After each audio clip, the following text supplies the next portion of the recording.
বিষ এবং অমৃত, এর ভিত্তিতেই সংসার চক্র চলতে থাকে। যখন সমুদ্র মন্থন হয়েছিল তখন এই দুই প্রাপ্ত হয়েছিল।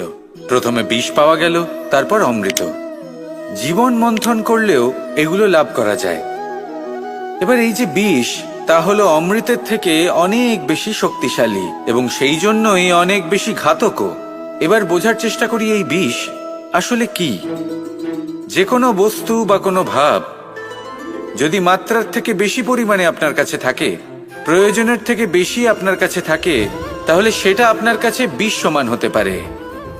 তা সে ধন হোক, শক্তি হোক, সম্মান হোক, ইত্যাদি ইত্যাদি। যদি আপনার কাছে এমন কিছু থেকে থাকে যা মাত্রার থেকে বেশি পরিমাণে আপনার কাছে আছে, তাহলে তাকে ভাগ করতে শিখুন। যদি আপনি ভাগ করতে শিখে যান, তাহলে এই বিষই আপনার জন্য অমৃতে পরিণত হবে, আর তাদের কাছেও অমৃত সমান হয়ে উঠবে যাদের এই সাহায্যের প্রয়োজন। তাহলে ভাগ করে নিতে শিখুন আর আমার সাথে ভালোবেসে বলুন, রাধা রাধা। ঈর্ষা আমাদেরই মনে বসবাস করা আরো একটা শত্রু। তবে এই শত্রু কখনো কখনো আমাদের জন্য লাভদায়কও হতে পারে, কিন্তু যদি আমরা সতর্ক না থাকি তাহলে সেটা ততটাই ঘাতক হয়ে উঠতে পারে। যদি আপনার কোনো প্রতিদ্বন্দ্বী থেকে থাকে যে এগিয়ে চলেছে, তাকে দেখে আপনার মনে ঈর্ষা উৎপন্ন হয়, আর ঈর্ষাবশত আপনি নিরন্তর চেষ্টা করতে থাকেন, পরিশ্রম করতে থাকেন সামনে এগোনোর জন্য, তাহলে তার দ্বারা আপনার বিকাশই হবে। কিন্তু যদি আপনি নিজের বিরোধীকে শেষ করতে দেওয়ার জন্য অগ্রসর হন, তাকে বিনাশ করার জন্য অগ্রসর হন, তাহলে এই ঈর্ষা প্রথমে আপনার বিনাশ অবশ্যই করবে। একটা কথা আছে, এটা পশু প্রবৃত্তি, আপনি শুধুই নিজের বিকাশের কথা ভাববেন। তিনিই হলেন প্রকৃত মানুষ, যিনি অন্য মানুষের জন্য প্রাণও দিতে পারেন। এই ঈর্ষা যদি আপনাকে বিকাশের পথে নিয়ে যেতে পারে তাহলে খুবই ভালো। যদি আপনাকে অন্য কাউকে বিনাশ করে দেওয়ার পথে অগ্রসর করে, তাহলে তার থেকে দূরে থাকাই ভালো।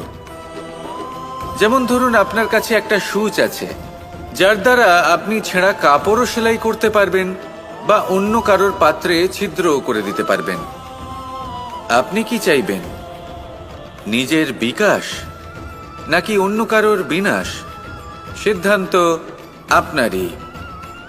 আসুন আর আমার সাথে ভালোবেসে বলুন, রাধা রাধা। মানুষ বড়ই বিচিত্র প্রাণী। অধিক থেকে অধিকতর ধন লাভ করার চেষ্টায় নিজের শরীরকে নষ্ট করে ফেলেন, নিজের শক্তি হারিয়ে ফেলেন, নিজের সামর্থ্য হারিয়ে ফেলেন। আর যে ধন লাভ করেন সেটা কোথায় যায়? সেই শক্তি, সেই সামর্থ্যকে আবার ফিরে পাওয়ার জন্য। আর কিছু মানুষ জীবন এমনভাবে যাপন করেন যেন তা কখনোই শেষ হবে না, কিন্তু শেষ তো সবারই হবে। আর যখনই শেষটা কাছে চলে আসে, তখন মানুষ এটা বুঝতে পারেন যে সে জীবনকে উপভোগ করেননি। তার কারণটা কি? লালসা। এই লালসা জন্ম দেয় লোভকে, আর এই লোভ জন্ম দেয় আপনারই বিনাশকে। সেই জন্য আজ আপনার কাছে যা কিছু আছে, যেমনটা আছে, তার সাথে জীবন যাপন করুন, পূর্ণরূপে যাপন করুন। আপনার কাছে যতই ধন, শক্তি, মান থাকুক, তা সবার মধ্যে ভাগ করতে শিখুন। ভাগ করলে ভালোবাসা বাড়ে, আর এই ভালোবাসা দ্বারা জীবন আরো সুখময় হয়ে ওঠে। তাহলে আসুন আর আমার সাথে ভালোবেসে বলুন, রাধা রাধা। কামবোধ, এটাই আপনার অন্তরের প্রথম শত্রু। বেশিরভাগ মানুষই কামবোধ বলতে লালসা বোঝেন, কিন্তু এটা সম্পূর্ণ সত্য নয়। কামের আসল অর্থ হলো কামনা। এটা খুবই সহজ ব্যাপার। মনুষ্য শরীর থাকলে, মানুষের মন থাকলে এই কামনা অবশ্যই থাকবে। এবার এটাই দেখতে হবে যে এই কামনা নেতিবাচক কামনা নাকি ইতিবাচক কামনা। অন্য কারোর জিনিসে নজর দেওয়া, অন্য কোনো মানুষের উপর নজর দেওয়া, কোনো অনুচিত বস্তুর দিকে নজর দেওয়া, এই নেতিবাচক কামনা। আর এই দুষ্কামনা মানুষকে দিয়ে অপকর্ম করাবেই করাবে। তাই মনে রাখবেন, যে ব্যক্তি নিজের কামনাকে নিয়ন্ত্রণে রাখতে পারেন, তিনি সঠিক পথেও থাকেন, সঠিক লক্ষ্যে পৌঁছতেও পারেন। যিনি কামনা নিয়ন্ত্রণে রাখতে পারেন না, তিনি তার পথও হারিয়ে ফেলেন এবং লক্ষ্যচ্যুতও হন।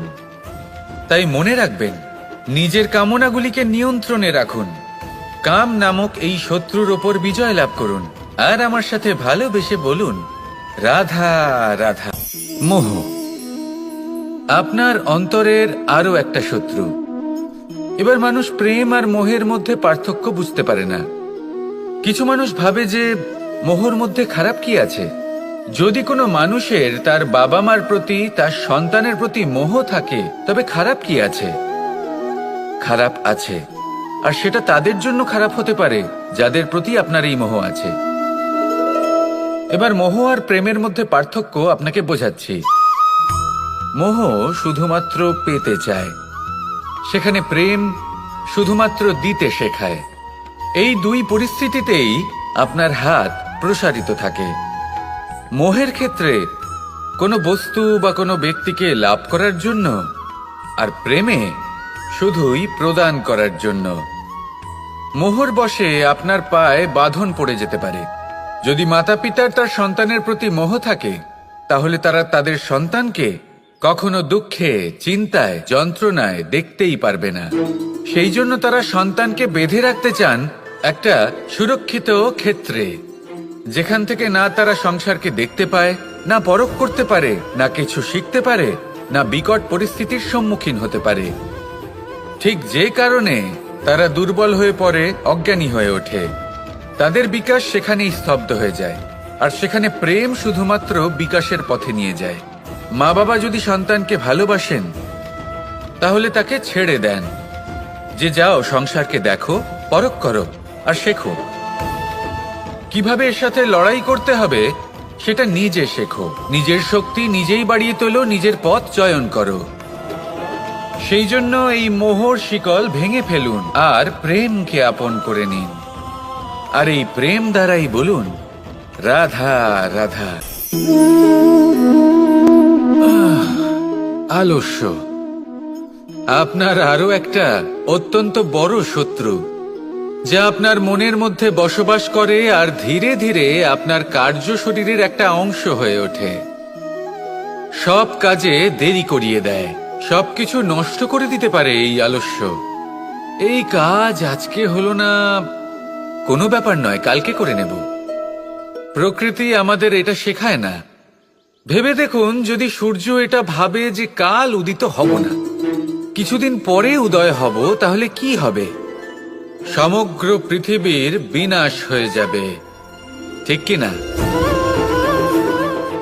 দেখুন, এই আলস্য নিয়ে খুব সুন্দর একটা কথা আছে, আলস্যস্য কুত বিদ্যা।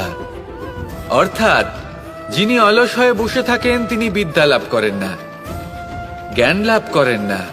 আর জ্ঞান না থাকলে তিনি ধন অর্জন করতে পারেন না। তার জীবনে সুখ স্বাচ্ছন্দ্যের অভাব থাকে, বন্ধুর অভাব থাকে। যেখানে সুখ স্বাচ্ছন্দ্য নেই, মিত্র নেই, আপনজন নেই, জ্ঞান নেই, সেখানে আনন্দ কিভাবে বাস করতে পারে? সেই জন্য কথায় আছে, যিনি কর্ম করেন তিনি এই সংসারে যে কোনো সুখ স্বাচ্ছন্দ্য ভোগ করতে পারেন। তাই কর্ম করুন, সময়কে সম্মান করুন, আর এই আলস্যের উপর বিজয় লাভ করুন। আর আমার সাথে ভালোবেসে বলুন, রাধা রাধা। লোভ আপনার অন্তরের আরো একটা শত্রু।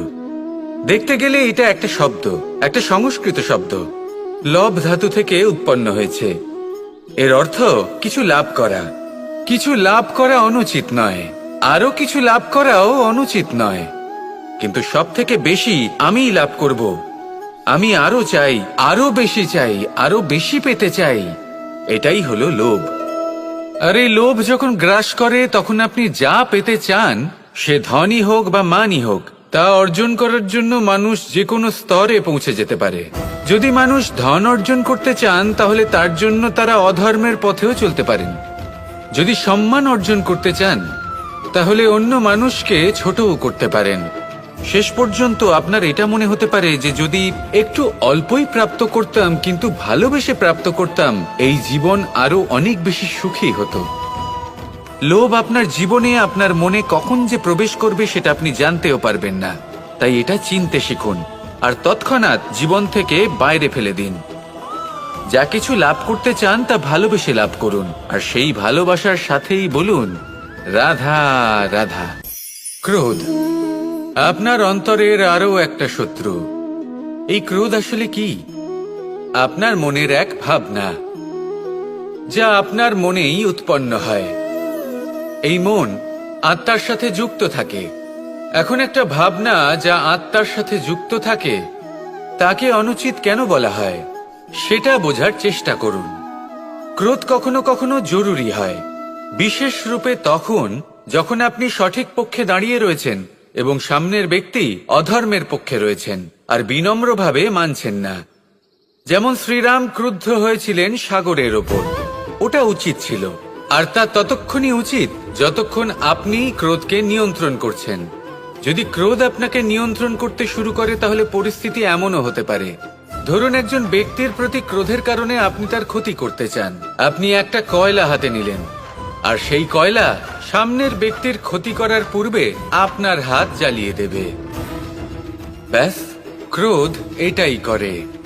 সর্বপ্রথম আপনার ক্ষতি করে, আপনার বিবেক হরণ করে নেয়, আপনি আপনার নিয়ন্ত্রণ হারিয়ে ফেলেন আর সবকিছু নষ্ট হয়ে যায়।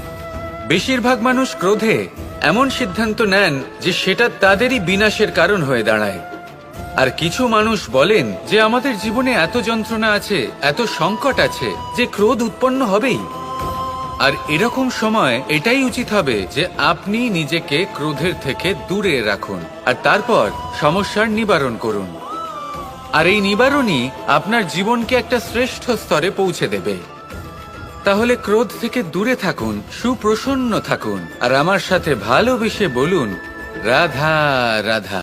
মন, জীবনে যখনই কোনো বস্তু বা সুখ স্বাচ্ছন্দ্য অধিক মাত্রায় আপনার কাছে চলে আসে, তখন নিজেকে শ্রেষ্ঠ মনে করার একটা প্রবণতা দেখা যায়, যা হয় আত্মবিশ্বাসে পরিণত হয়, নয়তো অহংকারে। এবার আত্মবিশ্বাস আর অহংকারের মধ্যে অনেক বড় পার্থক্য রয়েছে। আমি এটা করতে পারি, আমি ওটাও করতে পারি, এ হলো আত্মবিশ্বাস।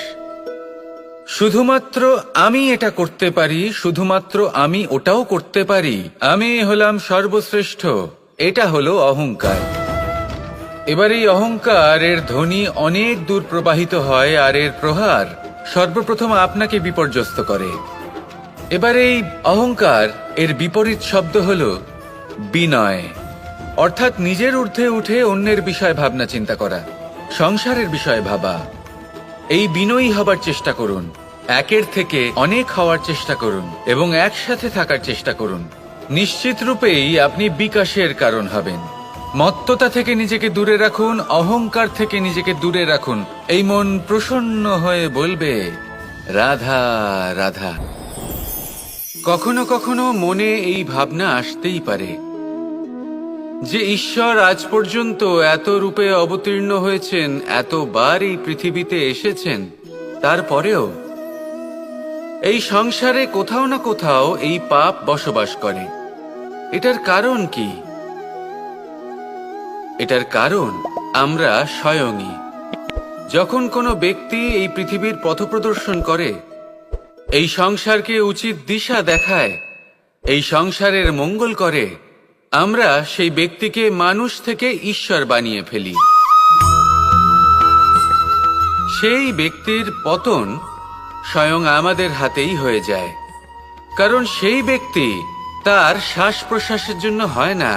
সেই ব্যক্তি হলো সেই ভাবনা যা সে এই সংসারকে প্রদান করেছে। আমরা সেই ব্যক্তির ভাবনাটারই অন্ত করে দিই। এটা উচিত নয়। আমরা ওনাকে প্রভু মেনে নিই। প্রভু মানার পর আমরা ওনার কাছে প্রার্থনা করি, হে প্রভু আমাদের সাহায্য করুন। যদি উনি প্রভুও হন, তাও উনি পৃথিবীতে এসেছেন মনুষ্য রূপে। যা কর্ম করেছেন, যা শক্তি প্রাপ্ত করেছেন, এই দেহ থেকেই প্রাপ্ত করেছেন। আপনাদের এটা বোঝানোর জন্য যে এই কাজ আপনিও করতে পারেন।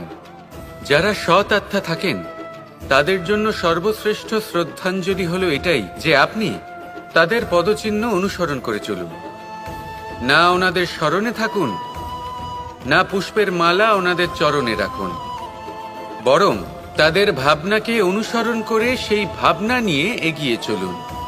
এটা না শুধু আপনার জন্য, বরং সমগ্র সংসারের জন্য লাভদায়ক।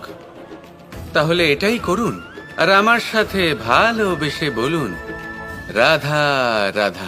কাম তৃতীয় পুরুষার্থ। এবার অধিকাংশ মানুষই কাম বলতে বিলাসিতা, বাসনা, লালসা মনে করে ফেলে। আসলে এমন কিছুই নয়। কামের বাস্তবিক অর্থ কি?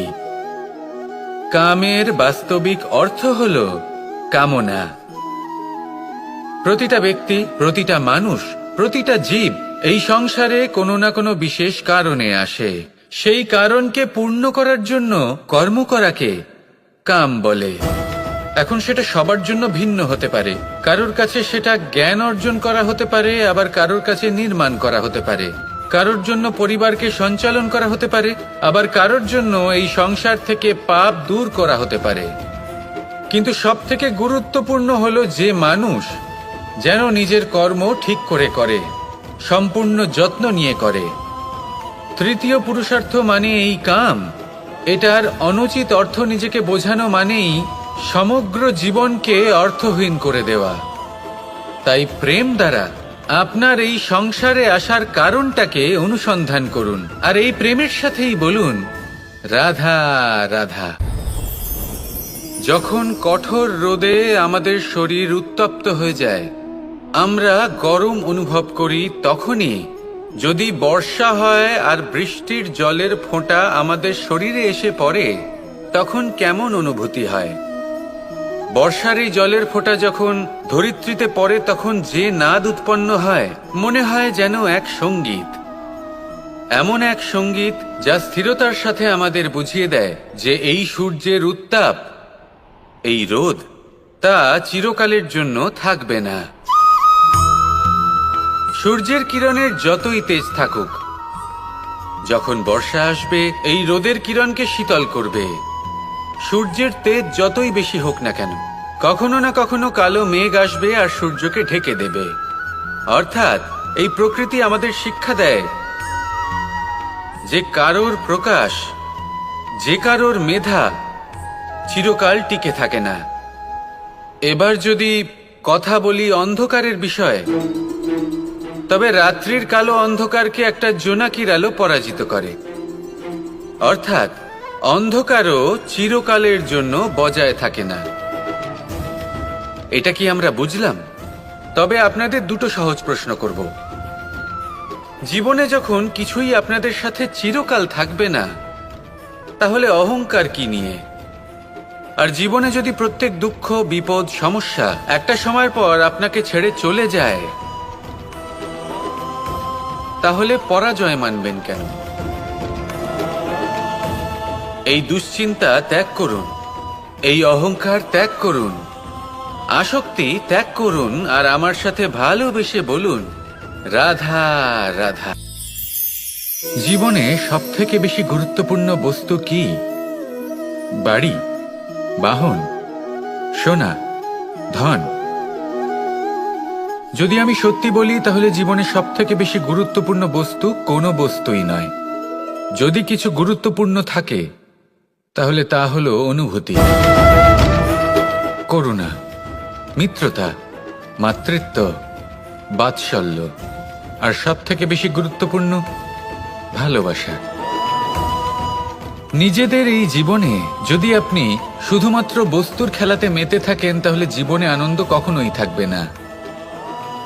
নিজের এই জীবনকে অনুভূতির পীঠস্থান বানিয়ে তুলুন। এই মন প্রসন্ন হয়ে বলবে, রাধা রাধা। রামায়ণের একটা অত্যন্ত শ্রেষ্ঠ কাহিনী আছে, যেটা খুব অমূল্য শিক্ষা দান করে। দশানন যখন ধরাশায়ী হলেন এবং মৃত্যুশয্যায় শুয়েছিলেন, ওনার শেষ নিঃশ্বাস ত্যাগের সময় শ্রীরাম লক্ষ্মণকে বললেন যে, হে লক্ষ্মণ, রাবণের কাছে যাও, ওখানে যাও, ওনার থেকে কিছু জ্ঞান অর্জন করে এসো। উনি হলেন মহাজ্ঞানী, আর ওনার থেকে জ্ঞান অর্জনের এটাই শ্রেষ্ঠ সুযোগ। লক্ষণ প্রথমে মানতে চাইলেন না, কিন্তু শ্রীরাম বোঝানোর পরে লক্ষণ ওনার কাছে গেলেন, রাবণের মাথার কাছে গেলেন আর বললেন, দাদা বলেছেন আপনার থেকে জ্ঞান অর্জন করতে। রাবণ কিছুই বললেন না। লক্ষণ বললেন, আপনি তো দেখছি খুব অহংকারী, মৃত্যুশয্যায় শুয়ে আছেন, শেষ নিঃশ্বাস ত্যাগ করতে চলেছেন, আর তাও এত অহংকার। রাবণ বললেন, নিজের দাদা রামকে ডাকো। শ্রীরাম এলেন, রাবণের পায়ের কাছে এসে দাঁড়ালেন। উনি নিজের হাত জোড় করলেন আর বললেন, হে মহাপণ্ডিত রাবণ, আপনি হলেন মহাজ্ঞানী, দয়া করে আমাদের কিছু জ্ঞান প্রদান করুন। রাবণ বিনম্র চিত্তে ওনার কথা শুনলেন, খুব বিনম্র চিত্তে ক্ষমা প্রার্থনাও করলেন, আর এই সংসার একটি অত্যন্ত শ্রেষ্ঠ জ্ঞান লাভ করল। এর দ্বারা আমরা ঠিক কি শিক্ষা লাভ করি? রাম এবং লক্ষণ দুজনেই ছিলেন তেজস্বী, দুজনেই ছিলেন শ্রেষ্ঠ, ছিলেন বীর, ছিলেন বলবান। কিন্তু শ্রীরামকে মর্যাদা পুরুষোত্তম বলা হয়ে থাকে, কারণ উনি বীর ছিলেন, সাহসী ছিলেন, তার সাথে একটি অত্যন্ত গুরুত্বপূর্ণ গুণ ছিল। সেই গুণ হলো বিনম্রতা। এটা খুবই শ্রেষ্ঠ একটা গুণ। যদি কেউ আপনাকে কটু কথা শোনায়, তাহলে উত্তরটা আপনি বিনম্রভাবেও দিতে পারেন। এই বিনম্রতা এমন এক আবেগ যেটা দেখে মনে হবে কোমল, কিন্তু এটা ততটাই প্রবল অস্ত্র, এমন একটা অস্ত্র যা সকলকে নিরস্ত্র করে দিতে পারে। যদি আপনি সাহসী হন এবং বিনম্র হন, তাহলে আপনি বিজয়ী হবেন। যদি আপনি জ্ঞানী হন এবং বিনম্র হন, তাহলে আপনি অবশ্যই মহাজ্ঞানী হয়ে উঠবেন। তাই নিজের মনে বিনম্রতা ধরে রাখুন আর ভালোবেসে বলুন, রাধা রাধা। অর্থ, দ্বিতীয় পুরুষার্থ। এই অর্থ বলতে বেশিরভাগ মানুষই ধন মনে করেন, কিন্তু যদি অর্থের তাৎপর্য শুধুমাত্র ধন হয়, তাহলে তা কিন্তু অত্যন্ত অনর্থকারী। তাহলে অর্থের অর্থ কি? অর্থ সেটাই যা আমাদের জীবনের জন্য প্রয়োজনীয়, যা আমাদের সুখ দান করে, শান্তি প্রদান করে, কারণ সেটাই সবথেকে মূল্যবান। মাতা পিতা, বন্ধু, আত্মীয় স্বজন, গুণ, পুণ্য, জ্ঞান, এই সব কিছু মিলে অর্থ তৈরি হয়। আর সঠিকভাবে বলতে গেলে এটাই কিন্তু জীবনের আসল অর্থ। তাহলে আসুন আমার সাথে ভালোবেসে বলুন, রাধা রাধা। এই সংসারে এমন কখনোই হবে না যে আপনি কিছু একটা করলেন কিন্তু তার মূল্য আপনাকে দিতেই হলো না। যে কোনো কাজের জন্য, যে কোনো কর্মের জন্য আপনাকে মূল্য দিতেই হবে। প্রকৃতিও আমাদের এটাই শেখায়। আকাশে দেখুন সূর্যকে, প্রত্যেকদিন আমাদের প্রকাশ প্রদান করেন। এনাকে সূর্যনারায়ণ বলা হয়। ইনি কি মূল্য প্রদান করেন? নিজে জ্বলতে থাকেন। ধরিত্রী মাতা, এই ভূমি, ইনি কি মূল্য প্রদান করেন? প্রহার সহ্য করেন। আমরা এই ধরিত্রীতে প্রহার করে মাটি খুঁড়ে তাতে বীজ বপন করি, তবেই আমরা অন্ন লাভ করি, তবেই ফসল পাই। জীবনে যদি আপনাকে সফল হতে হয়, সম্মান পেতে হয়, যশ পেতে হয়, তাহলে আপনাকে মূল্য দিতেই হবে। যদি আপনি সাফল্য লাভ করতে চান, তাহলে দিন রাত আপনাকে ত্যাগ করতে হবে, যেখানে সমগ্র সংসার সন্তোষ অনুভব করছে, আর আপনাকে করতে হচ্ছে পরিশ্রম। যদি আপনি সম্মান প্রাপ্ত করতে চান, তাহলে আপনাকে সেই সুখ ত্যাগ করতে হবে যা সবার কাছে রয়েছে। যদি আপনি যশ লাভ করতে চান, তাহলে নিজের অন্তরকে মেরে ফেলা আপনাকে শিখতে হবে, তবেই আপনি যশ লাভ করবেন। জীবনে শুধুমাত্র ধন মূল্যবান নয়, কিন্তু এই যে মূল্যের কথা আমি বলছি, সেটা যদি আপনি দিতে পারেন, তাহলে নিশ্চিত রূপে এটা আপনাকে আরো মূল্যবান করে তুলবে, নিশ্চিত রূপে গড়ে তুলবে। তাহলে এটাই করুন আর আমার সাথে ভালোবেসে বলুন, রাধা রাধা। যোগাসন। যোগাসনে আসন অত্যন্ত গুরুত্বপূর্ণ। এবার আমি বলবো সবথেকে শ্রেষ্ঠ আসন কোনটি। আশ্বাস। নিজেকে আশ্বস্ত করতে থাকুন যে আমি আছি, সব ঠিক হবে।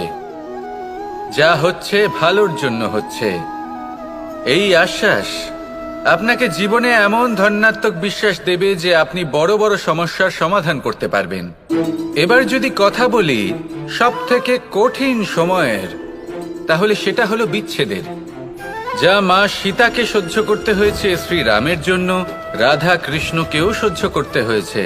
যে ব্যক্তি বিচ্ছেদের সময় সঠিক পথে চলে এসেছে, সে জীবনে অনেক শ্রেষ্ঠ স্থানে অবশ্যই পৌঁছতে পারবে। এবার যদি কথা বলি সব থেকে জরুরি এবং গুরুত্বপূর্ণ সময়ের, তাহলে সেটা হলো সংযোগ। সকলকে সাহায্য করতে থাকুন। আপনি অন্যদের সাহায্য করে তাদের যত আনন্দ দিতে পারবেন, ততটাই আনন্দ আপনারও জীবনে অবশ্যই আসবে। আসুন আর আমার সাথে ভালোবেসে বলুন, রাধা রাধা। কোনো বাড়িতে, কোনো পরিবারে যখন কারোর জন্ম হয়, তখন তা কত সুখের মুহূর্ত হয়। সেই ছোট্ট সন্তান যখন কিছুটা বড় হয়, সে হাঁটার চেষ্টা করে, আর সেই প্রক্রিয়াতেও খুব বড় একটা শিক্ষা লুকিয়ে রয়েছে, ঠেলে দেওয়া। যখন আপনি হাঁটতে চান, সামনে এগোতে চান, তখন আপনি কি করেন? নিজের পায়ের তলার যে মাটি, তাকে আপনি পেছনে ঠেলে দেন। ব্যাস, এই একই জিনিস তো জীবনেও শিখতে হবে। এবার যদি আপনি জ্ঞানের পথে অগ্রসর হতে চান, তাহলে অজ্ঞানতাকে পেছনে সরিয়ে দিতে হবে। যদি আপনি প্রকাশের দিকে এগোতে চান, তাহলে অন্ধকারকে পেছনে সরিয়ে দিতে হবে। যদি আপনি ভবিষ্যতে সফল হতে চান, তাহলে অতীতের যে অসফলতাগুলিকে পেছনে সরিয়ে দিতে হবে। যে জল বইতে বইতে থেমে যায়, তাকে আমরা নালা বলে থাকি। তার থেকে দুর্গন্ধ বের হয়। কিন্তু যে জল বইতেই থাকে, তাকেই আমরা পবিত্র জল বলি। তাহলে আপনিও কর্ম করতে থাকুন, কখনো থামবেন না।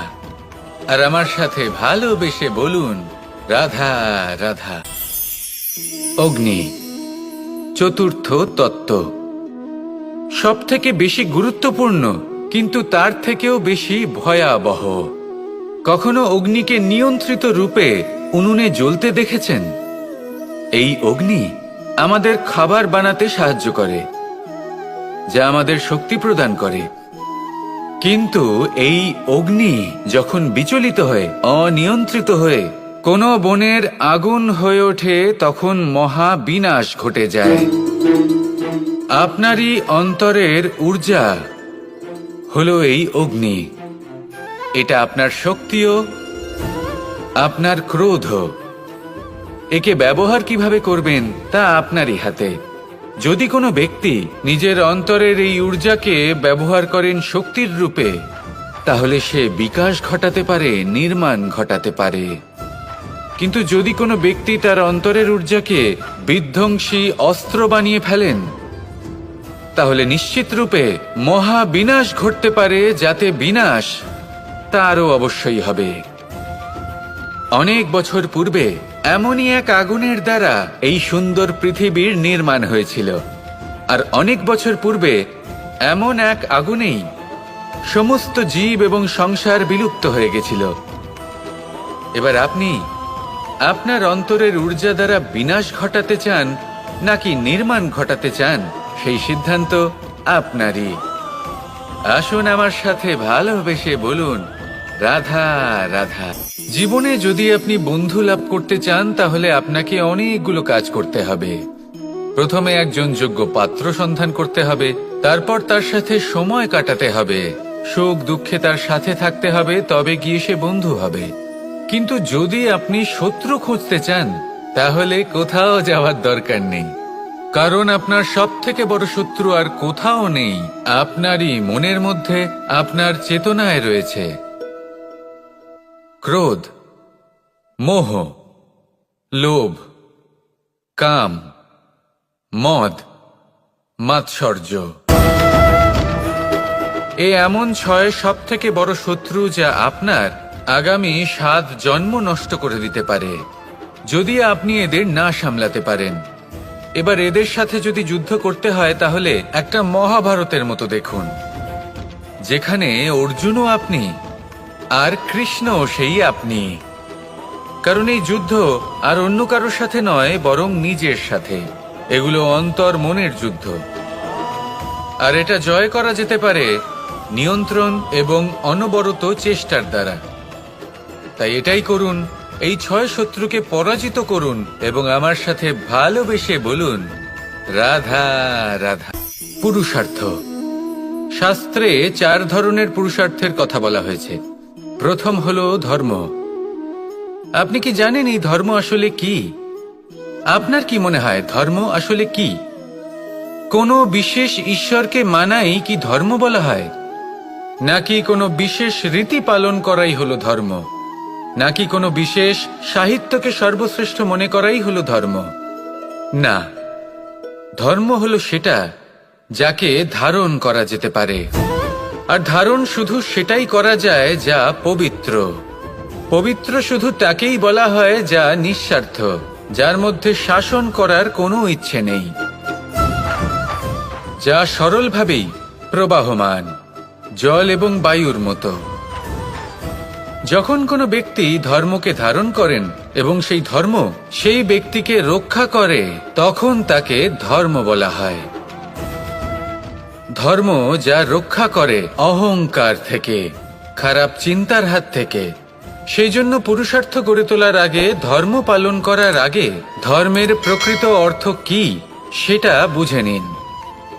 এটা জেনে রাখুন যে সমস্ত ধর্মের আধার, সমস্ত ধর্মের ভিত শুধুমাত্র ভালোবাসা। আসুন আর এই ভালোবাসার সাথেই বলুন, রাধা রাধা।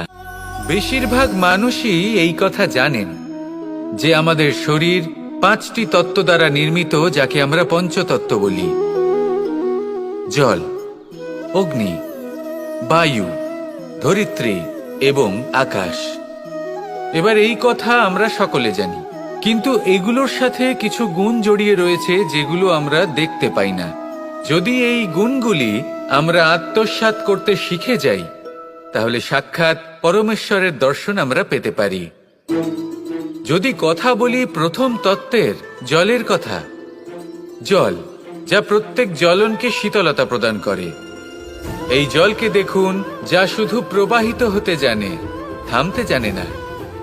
জল পাথরের সাথে সংঘর্ষ করতে জানে, যার পথে অনেক বাধা আসে, কিন্তু সে প্রবাহিত হতে থাকে। নিরাকার হলো এই জল। যে কোনো পাত্রেই রাখুন না কেন, তার আকার ধারণ করে নেবে। এটাই হলো এর বিশেষত্ব এবং এটাই হলো আমাদের শিক্ষা। কিভাবে প্রবাহমান থাকতে হবে, কিভাবে আমাদের থামলে চলবে না, তাতে আমাদের পথের মধ্যে যতই যেরকমই সমস্যা আসুক না কেন, আমাদের এই জলের মতোই নিরাকার হয়ে যে কোনো পরিস্থিতিতেই প্রবাহমান থাকতে হবে। এই শিক্ষাই জলের থেকে লাভ করুন আর আমার সাথে ভালোবেসে বলুন, রাধা রাধা। জীবনে যখন কোনো ব্যক্তি নিজের লক্ষ্য প্রাপ্তির জন্য নিরন্তর পরিশ্রম করতে থাকেন, চেষ্টা করতে থাকেন, তখন তিনি কষ্ট অনুভব করেন। কখনো শারীরিক কষ্ট, কখনো মানসিক কষ্ট। এবার উনি এটা ভাবতে থাকেন যে আমি কি উচিত করছি নাকি অনুচিত করছি। কারণ অন্যদিকে এমন একজন ব্যক্তিও আছেন যিনি একদমই পরিশ্রম, চেষ্টা করছেন না। তিনি মদিরা পান করেন, বিলাসিতায় জীবন কাটান, অলস প্রকৃতির হয়ে ওঠেন, নিদ্রাতে বিলীন হয়ে থাকেন আর ভাবেন যে তিনি সুখ লাভ করছেন। কিন্তু এরকম কেন হয়? কারণ যখন আমরা সৎ পথে থাকি, উচিত পথে চলি, লক্ষ্য প্রাপ্ত করার জন্য চেষ্টা করতে থাকি, তখন আমাদের ভেতরে থাকা নেতিবাচক শক্তি এবং পাপ এই দেহকে ত্যাগ করে দেয়। আর এই অনুভূতিটাই আমাদের দুঃখের অনুভূতি দেয়, কষ্ট দেয়। এবার সেখানে যদি আমরা কুপথে চলি, অনুচিত পথে চলতে থাকি, তাহলে আমাদের ভেতরে থাকা পুণ্য এবং ধনাত্মক শক্তি আমাদের দেহ ত্যাগ করে দেয়। আর এই অনুভূতির কারণেই আমরা সুখ অনুভব করি। কিন্তু কখনো ভাববেন যে এই সুখ বেশি সময় পর্যন্ত থাকে না। সেই জন্য সবসময় মনে রাখবেন, যদি আপনি জানেন যে এটাই আপনার লক্ষ্য, এটাই উচিত পথ, শুভ পথ, তাতে নিরন্তরভাবে এগিয়ে যেতে চেষ্টা করতে থাকুন। এই কষ্ট আপনাকে সুখের পরাকাষ্ঠায় কখন পৌঁছে দেবে তা আপনি জানতেই পারবেন না। আসুন আমার সাথে ভালোবেসে বলুন, রাধা রাধা। পঞ্চতত্ত্বের মধ্যে দ্বিতীয় তত্ত্ব হল ধরণী, ভূমি, যাকে আমরা ধরণী মাতা বলি। এই ধরণী ধৈর্য ধারণ করে, আর এর ওপরেই আমাদের সমগ্র সংসার নির্ভরশীল। কারণ এই ভূমি সহ্য ক্ষমতা রাখে, এর সহ্য ক্ষমতা হল অপরিসীম। সন্তান যতই আঘাত প্রদান করুক না কেন, প্রেম পূর্বক সহ্য করে, আর তার বদলে অমূল্য রত্ন প্রদান করে। সন্তান যদি হাল চালায়, তাহলে তার বদলে তাকে অন্ন প্রদান করে। এটাই হলো ধরণী। এবার এর থেকে আমরা কি শিক্ষা পেতে পারি? এটাই যে কারোর জন্য কিছু করা বা কাউকে কিছু দেওয়া মনে কোনো কামনা ছাড়াই। আর এই কথাটা বুঝে যান, যদি কারোর জন্য কামনা না রেখে বা কোনো পাওয়ার আশা না রেখে কারোর জন্য কিছু করেন বা কারোকে কিছু দেন, যদি এটা আপনি শিখতে পারেন, তবে আপনি ভালোবাসতে শিখে গেছেন। আর সেই জন্যই এই ধরিত্রীকে মাতা বলা হয়। কারণ মাতা শুধু উনি নন যিনি গর্ভে সন্তানকে ধারণ করেন, মাতা তো উনিও যিনি জীবন বাঁচতে শেখান, যিনি জীবন বাঁচার উদাহরণ প্রদান করেন। তাহলে ধরণীর থেকে এই নিঃস্বার্থ ভাব শিখুন, নিঃস্বার্থ ভালোবাসা শিখুন, আর এই ভালোবাসার সাথেই বলুন, রাধা রাধা। এবার এই পুরুষার্থের বিষয়ে আপনারা অবশ্যই শুনেছেন, মোক্ষ, চতুর্থ পুরুষার্থ। আপনারা কি জানেন এই মোক্ষ আসলে কি? ধর্ম, অর্থ, কামনার পালন করতে করতে মৃত্যু লাভ করা, এটাই কি মোক্ষ?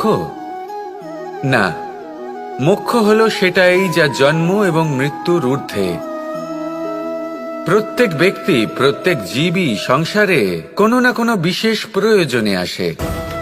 ধর্মপথে, সৎপথে অর্থ উপার্জন করা, প্রয়োজনকে পূর্ণ করার চেষ্টা করতে করতে সেই প্রয়োজনকে পূর্ণ করা তাকে মুক্তির পথে নিয়ে যায়, যা হলো মোক্ষ। যদি এই মোক্ষ লাভ না হয়, তাহলে মানুষ জন্ম এবং মৃত্যুর এই চক্রে বারবার ফিরে আসবে। তাই নিঃস্বার্থভাবে সদ্ভাব নিয়ে কর্ম করুন, সকলকে ভালোবাসুন, আর আমার সাথে বলুন, রাধা রাধা। খুব বড় একটা প্রশ্ন করতে চলেছি, এই সংসারের সব থেকে বেশি সুখী কে? এবার কেউ বলবে সেই ব্যক্তি যিনি সব থেকে বেশি ধনী, যার কাছে সব থেকে বেশি ধন আছে, আভূষণ আছে, স্বর্ণ আছে। কেউ বলবেন কোনো রাজ্যের রাজা, কারণ তিনি শাসন করতে পারেন, তার আদেশ ছাড়া কোনো কাজ সম্ভব নয়, ইত্যাদি ইত্যাদি।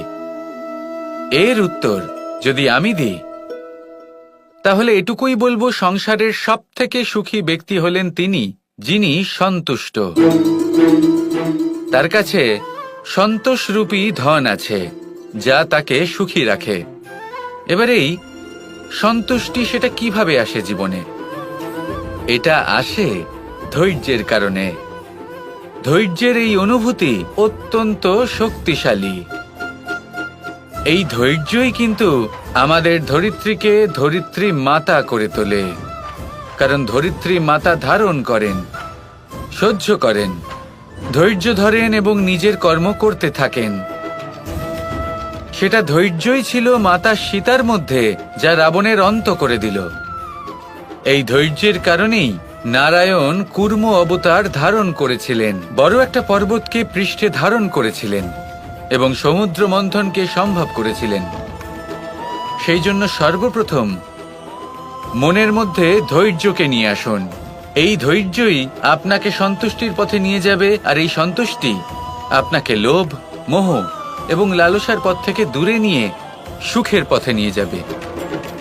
আর তখন এই মন প্রসন্ন হয়ে বলবে, রাধা রাধা। পঞ্চম তত্ত্ব, আকাশ, নব, ব্যোম। আসলে কোনো ভ্রম নাকি সত্য? ভ্রম তো হতে পারে না, কারণ ভ্রমের মধ্যে কেউ বাঁচতেই পারে না। আর যদি সত্য হয় তাহলে এতটাই বিশাল যে আমাদের চোখের থেকে, আমাদের ইন্দ্রিয়ের থেকে, আমাদের মস্তিষ্কের থেকে, আমাদের চিন্তা ভাবনার থেকেও অনেক ঊর্ধ্বে, যাকে আমরা বুঝতেই পারি না। এটা যতটাই বিশাল আকার, ঠিক ততটাই সরল। এই আকাশ যতই অন্ধকারাচ্ছন্ন, ততটাই আলোর প্রকাশ প্রদান করে থাকে। দেখতে গেলে এ হলো জীবনের সঞ্চালক, কিন্তু যদি ক্রুদ্ধ হয়ে যায় তাহলে প্রাণ কেড়ে নিতেও দ্বিধা বোধ করে না।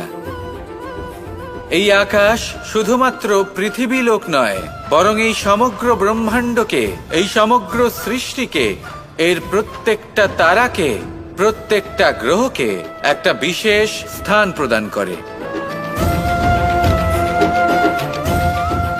এর নিজের কোনোই অস্তিত্ব নেই, কিন্তু সকলকে অস্তিত্ব প্রদান করে। এটাই হলো এই আকাশের মাহাত্ম্য। এই আকাশই হলো মাহাত্ম্যের প্রতিরূপ, যা আমাদের ভাবনা দ্বারা উৎপন্ন হয়।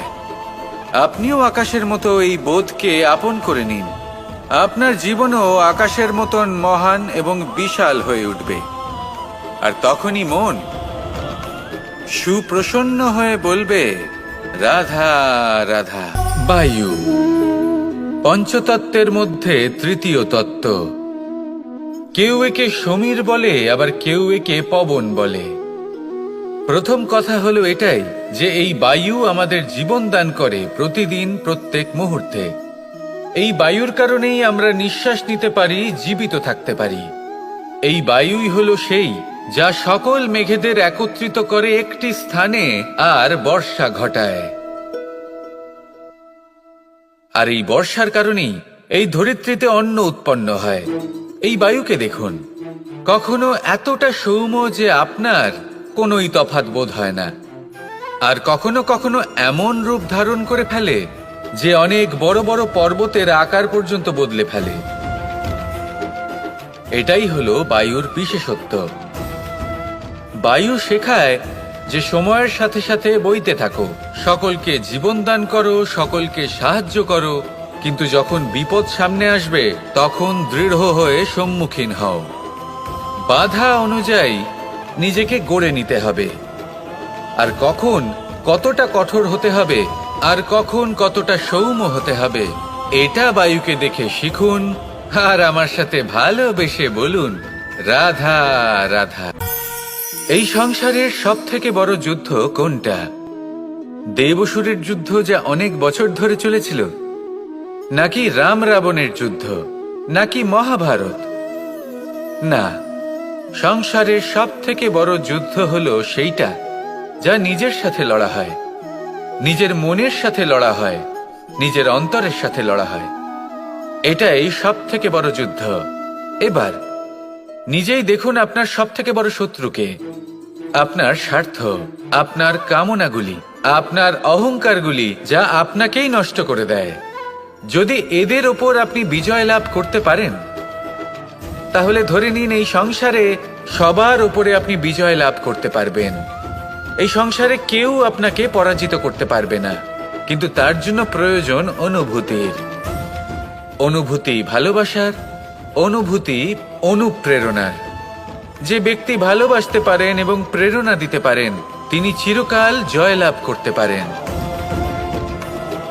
নিজের কাছে ভালোবাসার এক অস্ত্র রাখুন আর প্রেরণার এক ঢাল। জীবনে কেউ আপনাকে পরাজিত করতে পারবে না। আসুন আর আমার সাথে ভালোবেসে বলুন, রাধা রাধা। असतो मा सद्गमय, तमसो मा ज्योतिर्गमय, মৃত্যুর্মা মৃতঙ্গময়। জ্ঞান সেটাই যা অসত্য থেকে সত্যের পথে চালিত করে। প্রকাশ সেটাই যা অন্ধকার থেকে আলোর পথে নিয়ে আসে। জীবন সেটাই যা মৃত্যু থেকে অমরত্বের পথে নিয়ে যায়। এবার এই তিনটে, জ্ঞান, জীবন এবং প্রকাশ, একই রকম। শূন্য থেকে এর উৎপত্তি হয় এবং আস্তে আস্তে আপনার জীবনে বিস্তার লাভ করে। এবার আমরা এটাই ভাবি যে কেমন করে এই তিনটিকে আগলে রাখা যায়। এর উত্তর হলো, এদের আগলে রাখার প্রয়োজনই নেই, ভাগ করে দিতে হবে।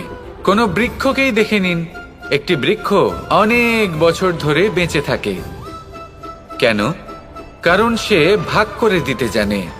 সে নিজের বীজ ছড়িয়ে দেয়, এই ধরিত্রীতে দেয়, সেই বীজ যা অঙ্কুরিত হয়ে এক নতুন বৃক্ষকে জন্ম দেয়। শুধু ছড়িয়ে দিয়ে একটি বৃক্ষ জীবন দান করতে পারে। যদি কোনো ব্যক্তি জ্ঞান ছড়াতে শিখে যান, যদি প্রকাশ আলোর কিরণ ছড়িয়ে দিতে শিখে যায়, কোনো ব্যক্তি তার জীবনের সুখ ছড়িয়ে দিতে শিখে যান, তাহলে তিনি মৃত্যুর পরও মৃত হন না। এই ভাগ করে দেওয়ার সুখটাই কিছুটা আলাদা। এই সুখ অনুভব করুন আর আমার সাথে ভালোবেসে বলুন, রাধা রাধা।